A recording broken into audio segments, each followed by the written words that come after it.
In video games, the meta with Bob, meta tu apa? Dia mata tapi salah eja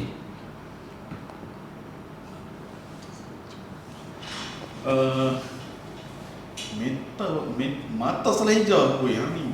Meta ni aku yang bagi aku jelaskan.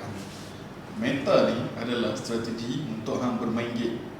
So bila hang nak main game, hang kena tahu meta game tu macam mana. Oh, meta tu macam power up yang murah tu